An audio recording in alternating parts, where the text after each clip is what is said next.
All right, everyone. Hello and welcome to Sutta in the City, where we read the actual words, the actual teachings of the actual Buddha.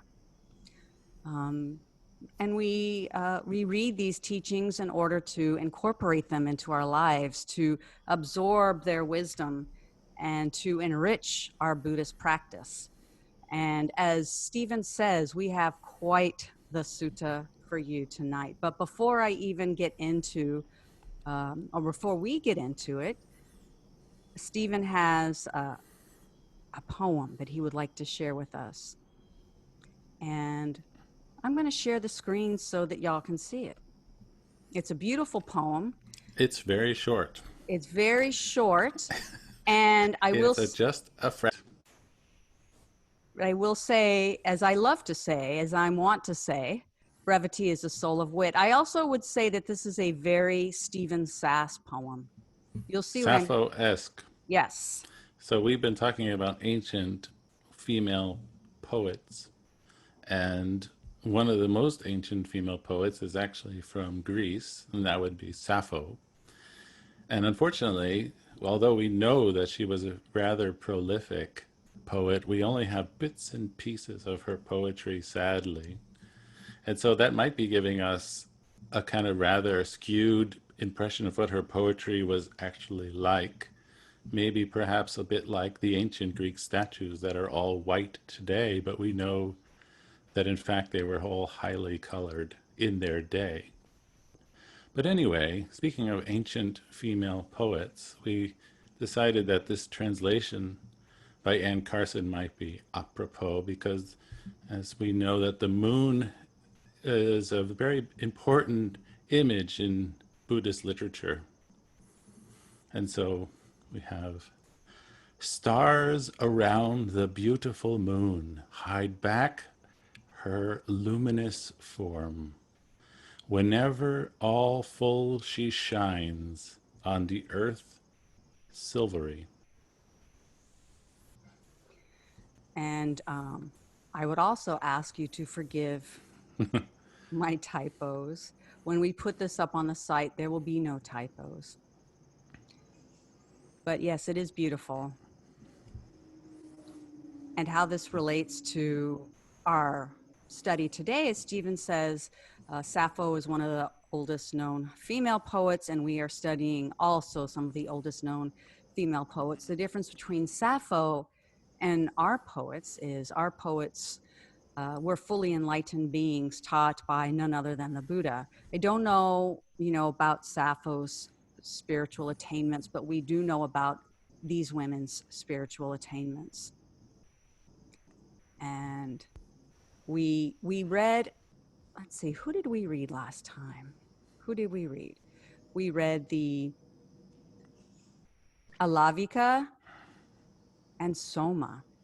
And so tonight we're going to read from a very, very famous bhikkhuni. And I know that we, some time ago, we read Patachara. We read about Patachara, who is also a very, very famous Buddhist, a woman in the Buddhist tradition, who had suffered great, great hardships, the loss of her husband, the loss of her two sons, the loss of her family. With this, she went mad. I know that when we were studying this sutta, that there were some thoughts that perhaps this is just too much, that none of these things could truly happen. Not all of these things could truly happen to one individual. But we realize that the way people lived over 2,500 years ago is very differently from how we live today. And not only that, most of us on this call tonight live fairly, I would say, safe and secure lives. We have a laptop or we have a cell phone, which means that we have some type of means, but a lot of these people didn't. And for example, the sutta that we're reading tonight, Kisagotami, well, she came from a very poor family. And we also have spoken in the past on the topic of the caste system and how this hierarchy of of being also relates very strongly, correlates to how one loves and who one is able to love.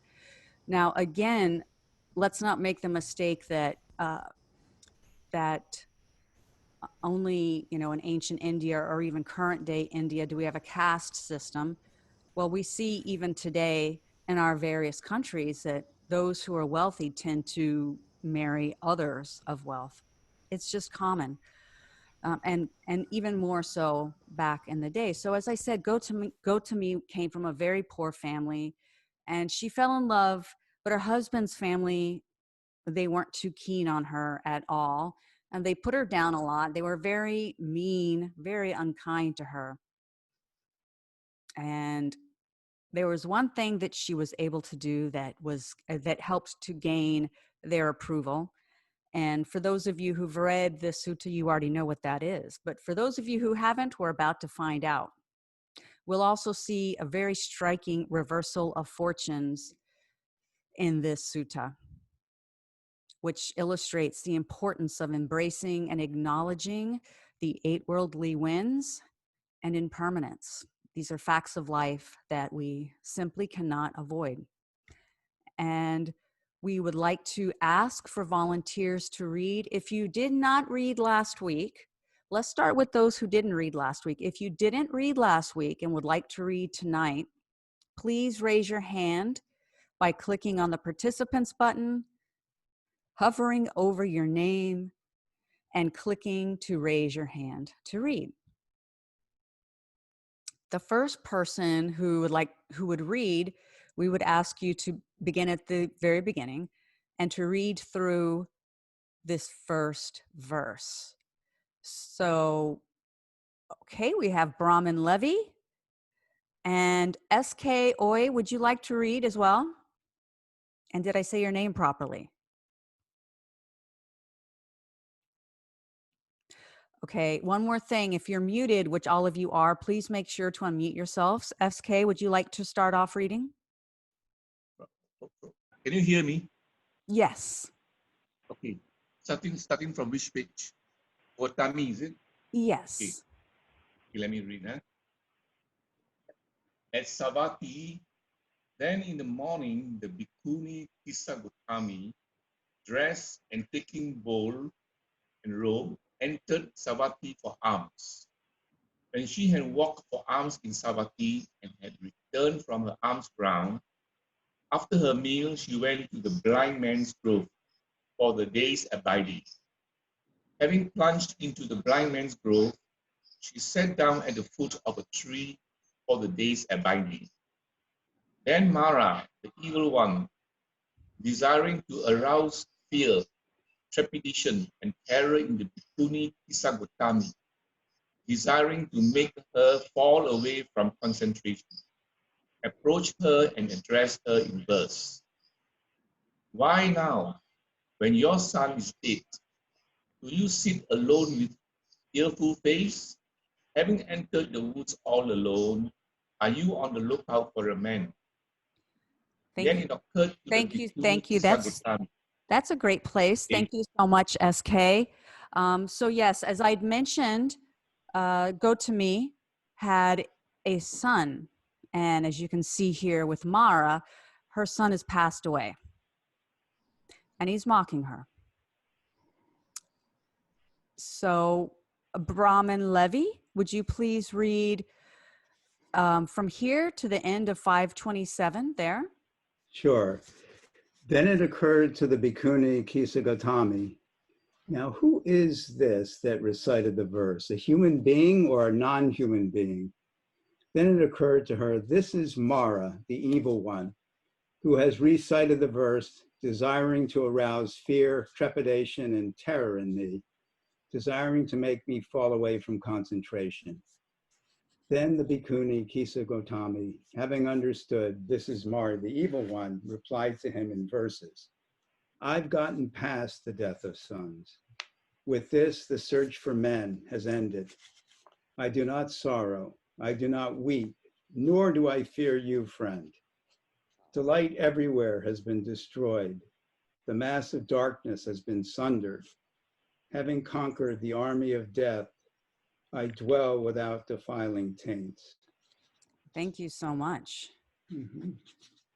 You know what? Why don't you finish, because it's just these last lines. Okay. Then Mara, the evil one, realizing the Bhikkhuni Kisagotami knows me, sad and disappointed, disappeared right there. Thank you. Thank you for that. And thank you for all of our readers. And please, those of you who have your hands up, keep them up, because we will be reading a poem from the Therigatha. There's a lot so far that has happened in this short sutta that we've read. Stephen, did you want to explain the meaning of kisa for us and perhaps some of the significance of that? Well, I don't really know how much significance there is. We see her name presented both as Gotami and Kisagotami. Kisagotami is how she appears in the Therigatha. The Pali word Kisa just means something like slender or skinny. So perhaps this was a way to distinguish her from another Gotami. I'm not really sure. And another thing we don't really know, we only can speculate, is what the timeline might be here. Like, how long has it been since her son died in childhood? How long has it been since she's gone off to the forest and she's encountered the Buddha? We don't really know those answers, but I think it's interesting to think about it. You know, how long it took her to practice, how long to have these realizations. Thank you so much, Stephen. It's obviously looking back, right? One of the things that makes her story so incredibly poignant is when her son did die, she took him, and she was really, as I said, she was just out of sorts. She took him from the family. She did not want him to be placed in the charnel ground.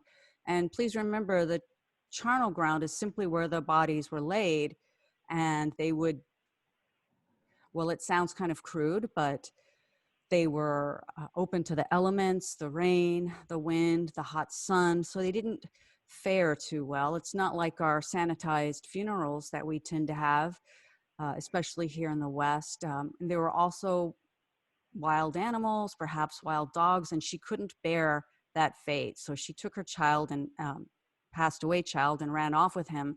And she went around town begging everyone, please, please give me medicine, to help my son.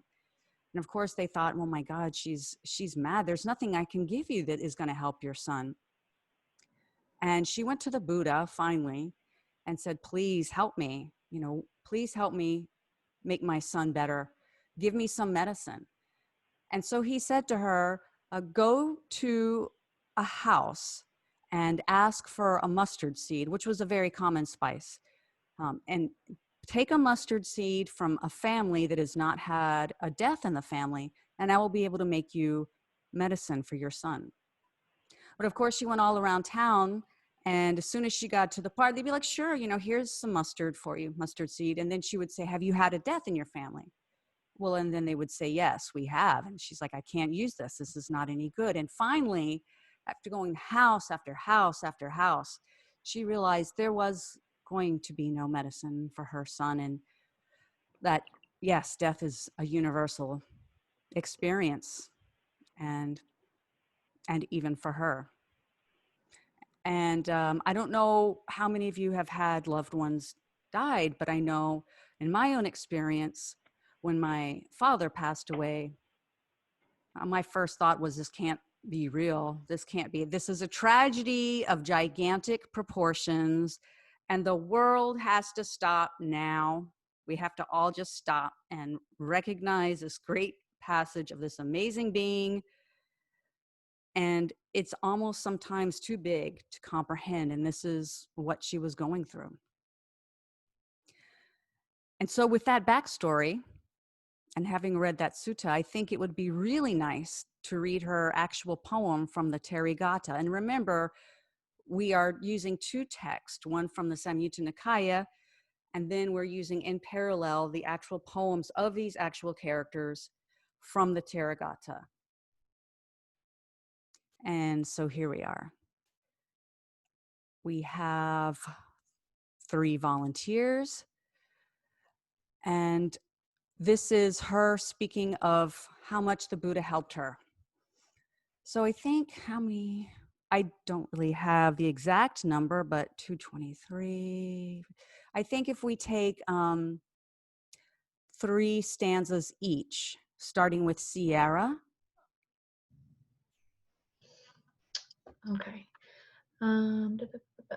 The sage recommended having good friends for anyone, anywhere in the universe. By keeping company with good friends, even a fool becomes wise. Keep company with good people. Wisdom increases for those who do. By keeping company with good people, one is freed from every suffering. One should know suffering, the origin of suffering and its cessation, the Eightfold Path.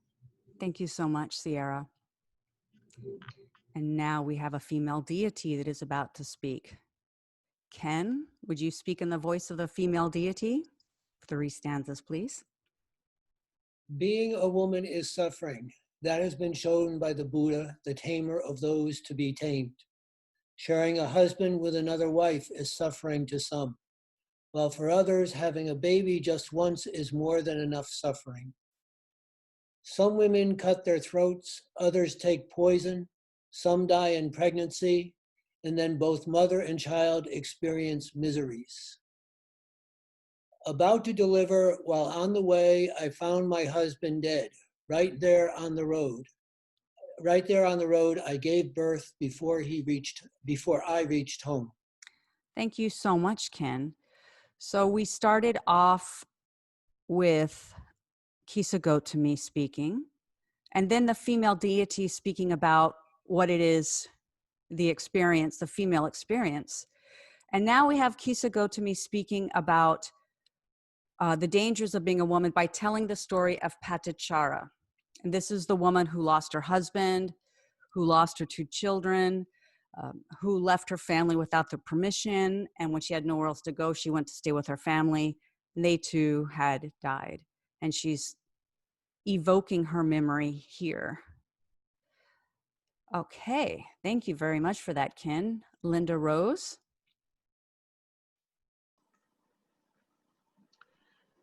The 2 sons of this wretched woman, too soon dead, her husband dead too, right there on the road, even while her mother, father, and brother were burned on one funeral pyre. Wretched woman, your family is dead too. Suffering without end has been yours. Your tears have flowed for thousands of births. After living in the middle of a cemetery, the bodies of her sons, now only something eaten, family destroyed, despised by all, husband dead, she reached what is without death. I followed. Good. You could, well, we just need one. Actually, was that 3? I have no idea. That's okay.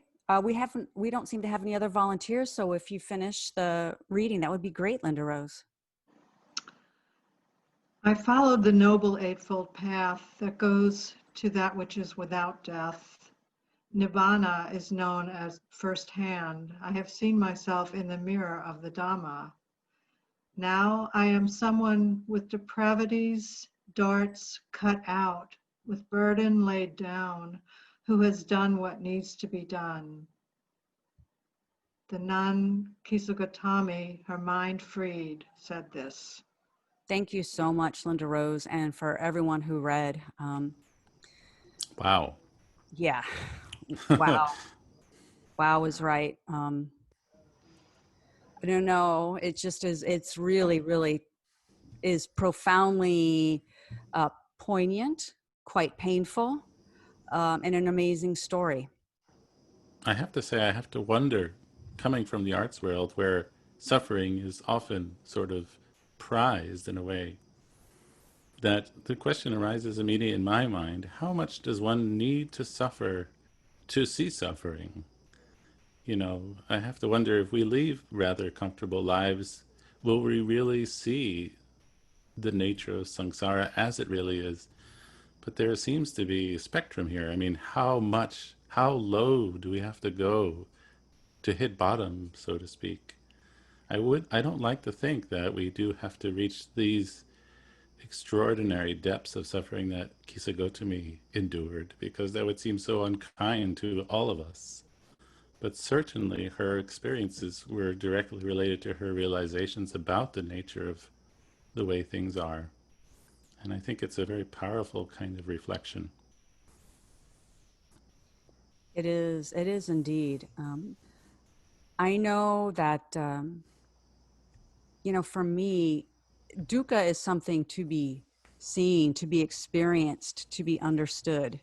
And when you are at such depth such as this, it seems like there's no other way but to know it, to experience, to understand it. What other choice do you have, I suppose? I know for me, I'm a great dukkha deflector, but it seems like she's definitely experienced it. And Tarani, I would love to hear what you might have to say about what we've read so far. Yeah, the points that both of you are making are so spot on. To me, one of the images that really stands out for me in this story, not on these pages particularly, but when you read the whole story of her, she went running. Her grief was so great that she was running through the streets as if mad, and she was naked.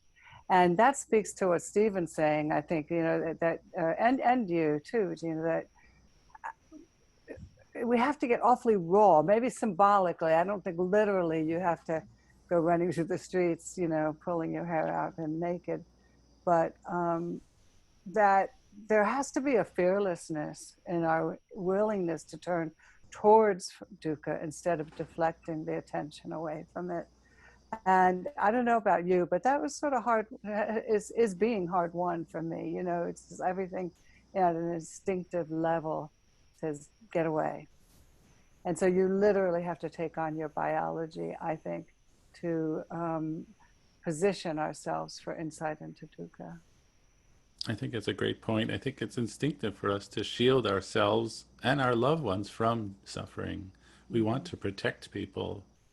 But of course, the problem with that is then we never can really see things like they really are. That dukkha is such an integral part of this existence that, of course, we can all think of the classic story of the Buddha's own story about growing up in fabulous wealth amongst palaces and ponds and women. And only when he got a taste of things outside the palace was he able to begin to make his path towards enlightenment. But, as you said, I think being fearless towards suffering, being willing to sort of look it in the face and not just constantly shy away, is such an important part of the practice, and yet such an incredibly difficult part of the practice. There's something about these times that we find ourselves in that is so ripe, and everybody I talk to virtually, and my own experience is such that you just were often on the verge of wailing all of the time. And, nobody would like a pandemic or race concerns and all of the things that are going on to happen, but it seems to be having an effect on forcing the awakening to dukkha, I think Regina and I had a wonderful discussion with a nun yesterday, and one of the things she said, if I recall correctly, is that when one looks at this present moment with all its horrors, one has to understand that it is exactly how it was meant to be at that moment, because we need to understand causes and conditions. Which doesn't mean, of course, that we can strive to change the future. But we have to understand that what has happened because of things coming to fruition to a certain extent. And so I think that can help us have the courage to look at things and not just make this reflexive attempt to distract ourselves with all kinds of endless things. But it is very difficult. It is very difficult. I appreciate what you shared, Tarania, about everything that is happening today, you know, and in all of our worlds. It doesn't matter, you know, Japan having the hurricane just last week. We don't even hear about so many of these things here in the States, but of course, the entire West Coast burning, the terrible suffering in India. It's all of these things are just happening at the same time. And as Stephen said, you know, it's due to causes and conditions. It does have to be this way because of everything that came before.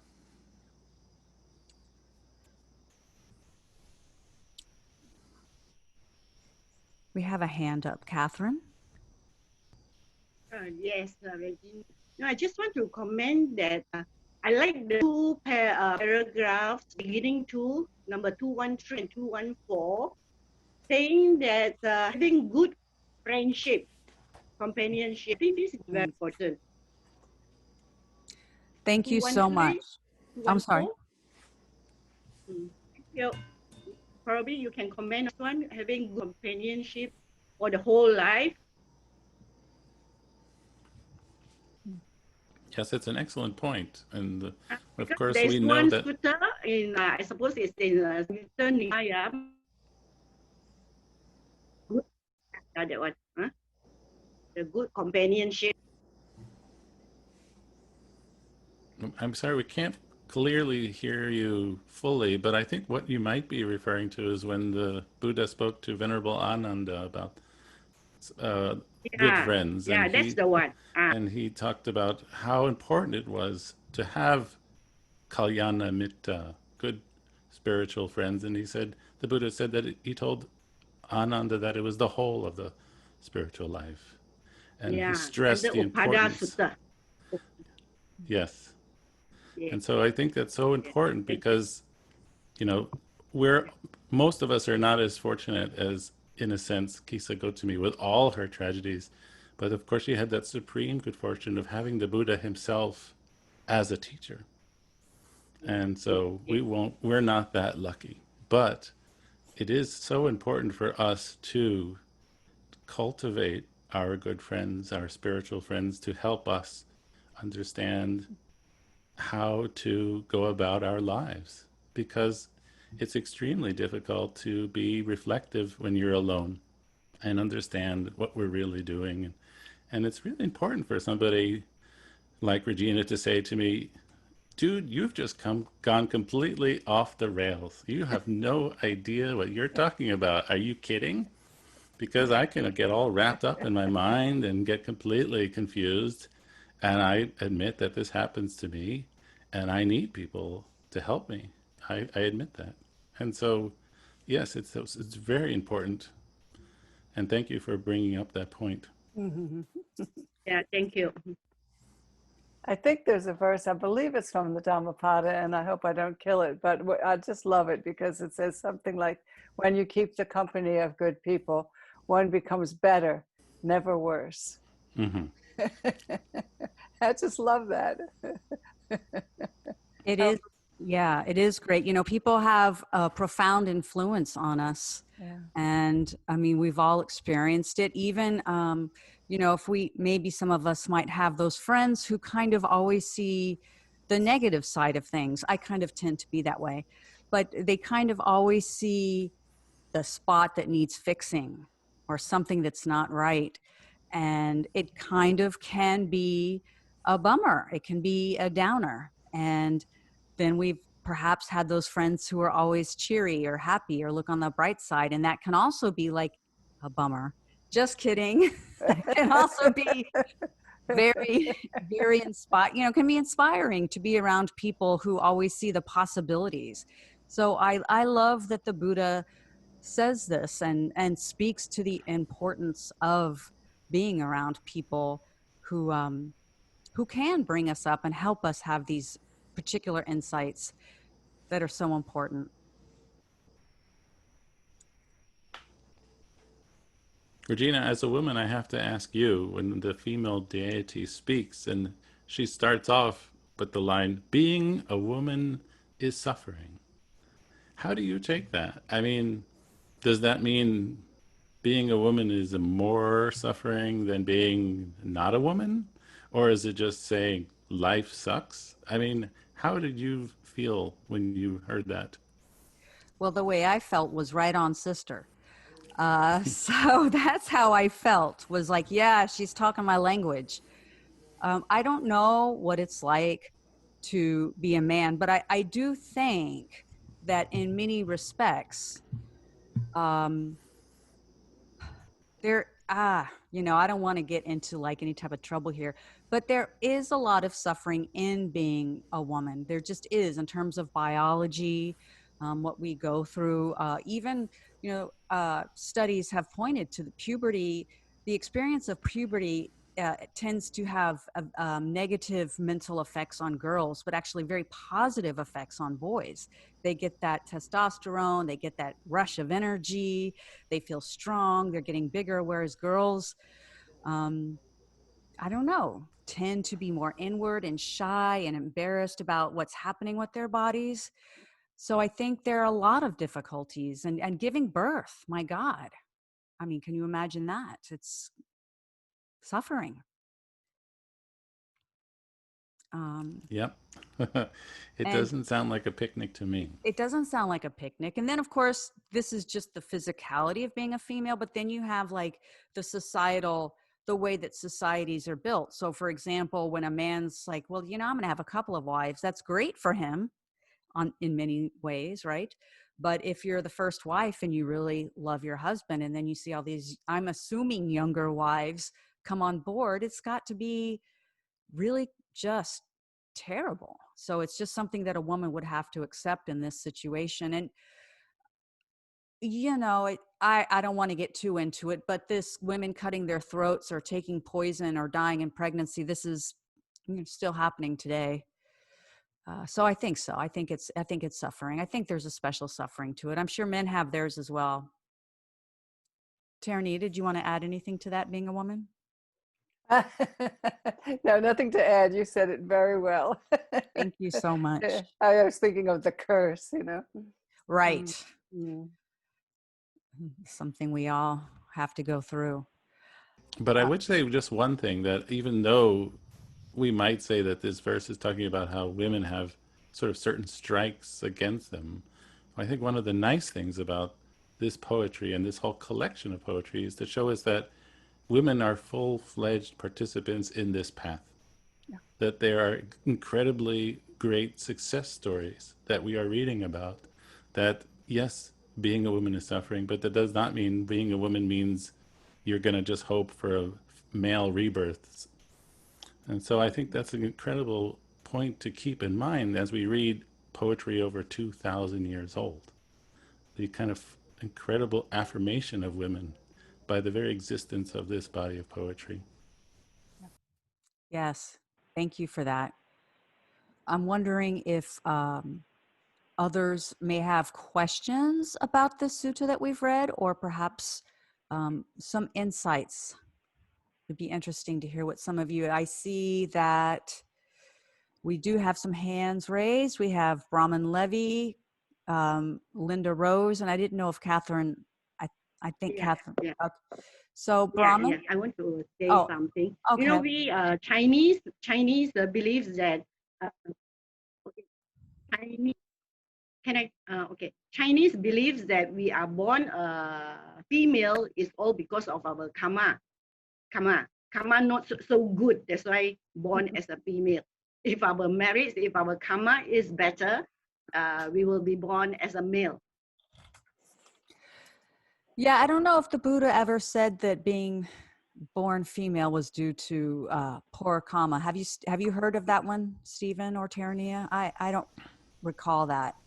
Although We I Chinese over here. okay. That sounds more of a bit of a cultural thing than a Buddhist That's thing to me. popular in Thai culture as well. Right. Thank you for sharing that, Catherine. Brahman Levy.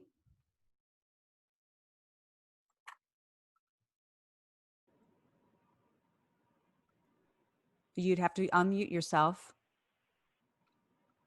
So an observation and a question. One being that we talk about causes and conditions that conduce towards, spiritual development and being exposed to the Dhamma.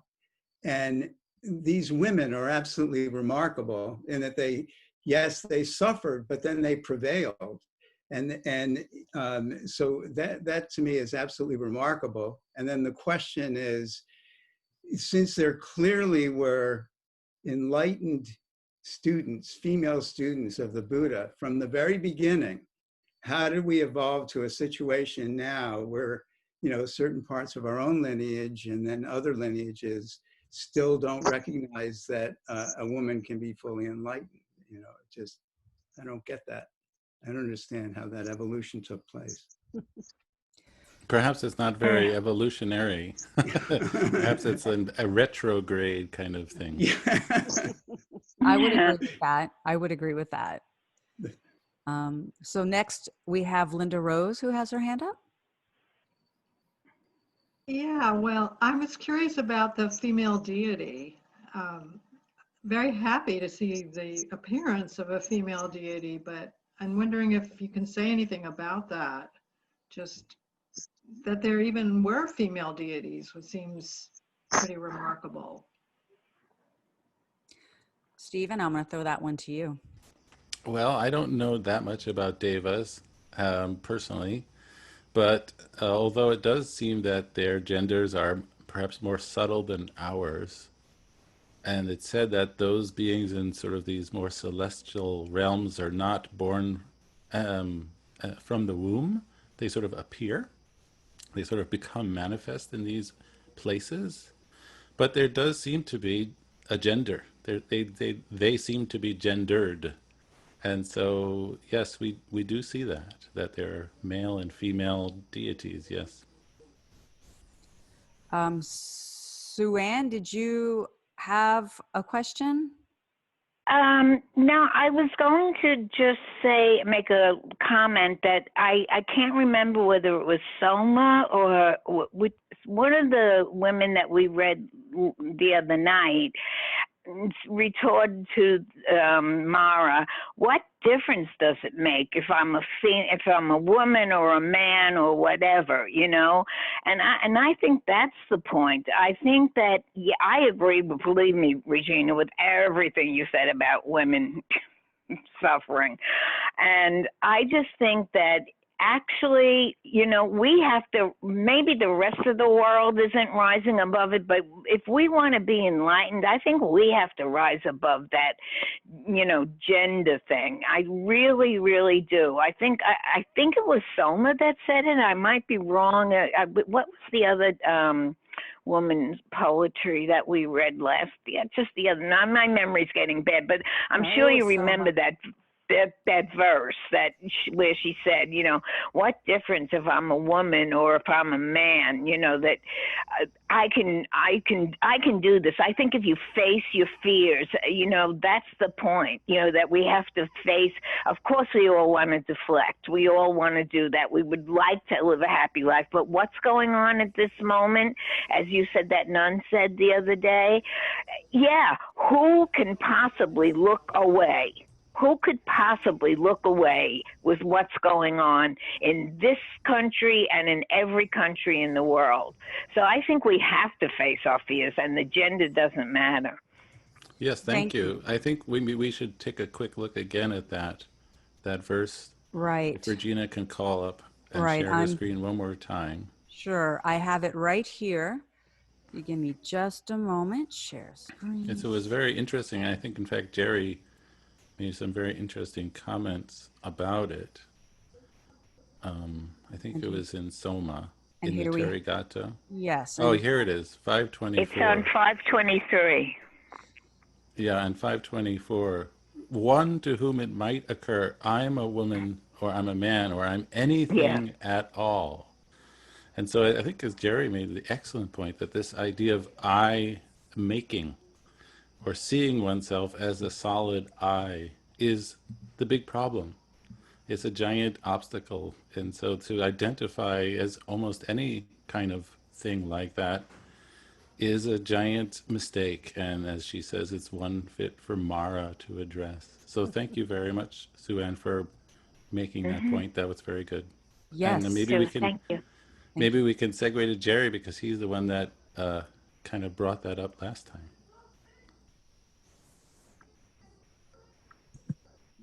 Right. I don't know if this is in the similar vein as last time. I can't remember that.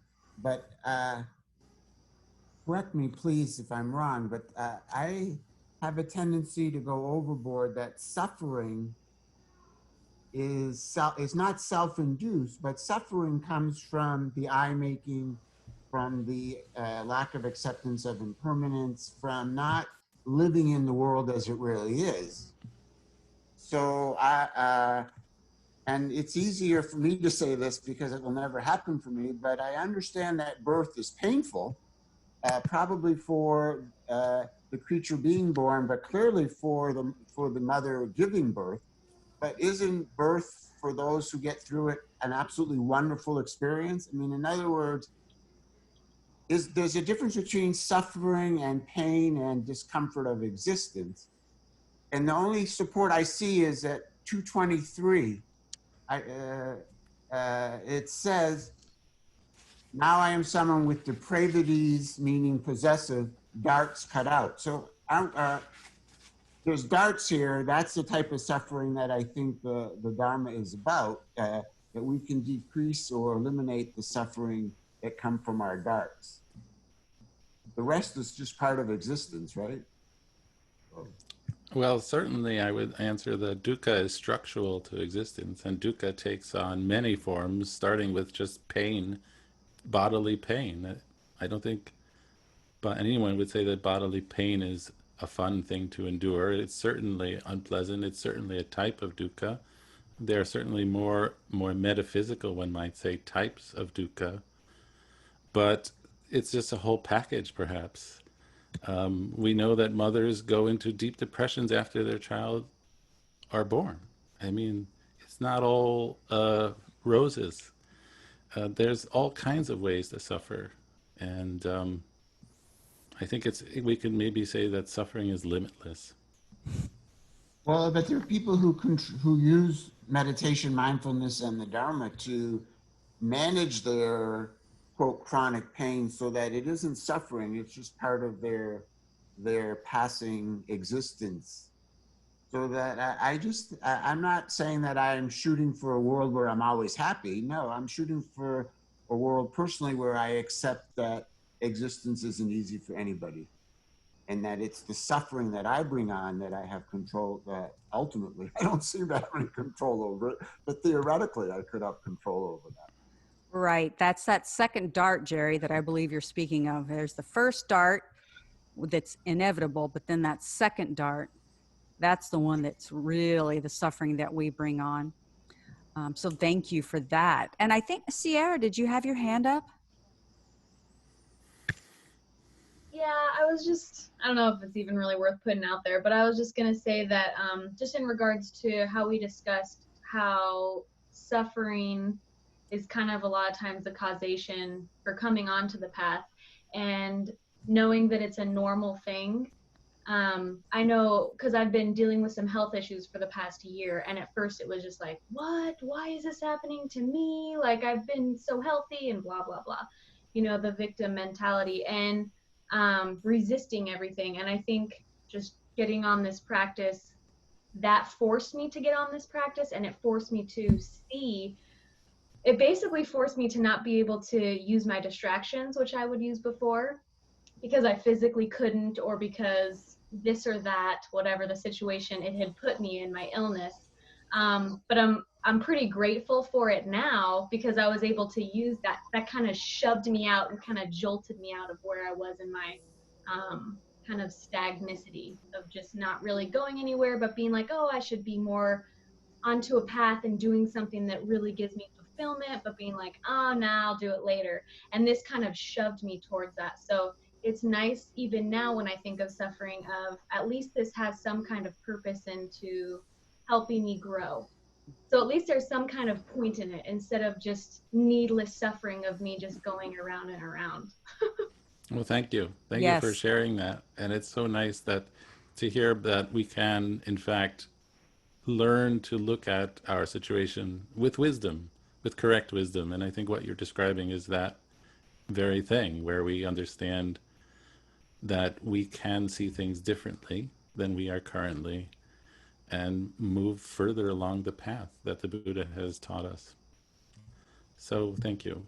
So Regina, I think we're pretty much out of time. Yeah, I believe so. I want to just some brief announcements. We're going to continue on with this reading. We're going to be adding some more, we're working on adding more content to the website, including prior sessions back earlier in the summer. So we're starting to put those up. So please be on the lookout for that. So whatever it is you may have missed or want to review, you'll have that available to you. We're also rolling out some podcasts, so be on the lookout for that. We're trying to get a lot of goodies out there for you, in addition to us meeting twice a week. So yeah, we're looking forward to that. Also, for those of you who may be interested in offering dana, you are absolutely free to do so. We are teaching for free, and that's what we want to do, and that's what we've been doing for years. But with these new offerings, now we're doing these podcasts, and we have to host them somewhere. And I don't know. I always thought YouTube and these things were free, but it turns out they're not. You have to like pay for them. So that's just a thought for those of you that may be interested in helping us continue to get out our work and support us in that way. And other than that, we're very, very happy that you were here. And for those of you who may be in Malaysia or wherever you are, I hope that you have a wonderful, wonderful day.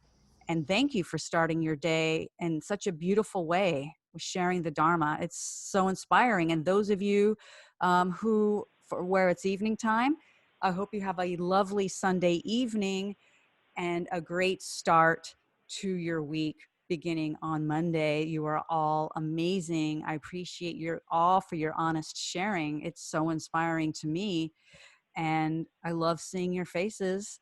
And I look forward to seeing you this coming Thursday as we continue our exploration of these amazing enlightened women. So thank you all very much. Thank you. Thank you so much. Thank you, Gina and Stephen and everyone. Thank Thank you. you. Thank Thank you, everyone. you. Namo Buddhaya. Good night. Bye. Good to Wow. see Have a good you. Bye-bye. Bye-bye. Bye. Thank you. Thank you. Bye. Bye. Thank Thank you. you. Blessings to all. Thank you. Thank Bye. you. Bye-bye. Bye. Thank you all. Bye, Sue Ann.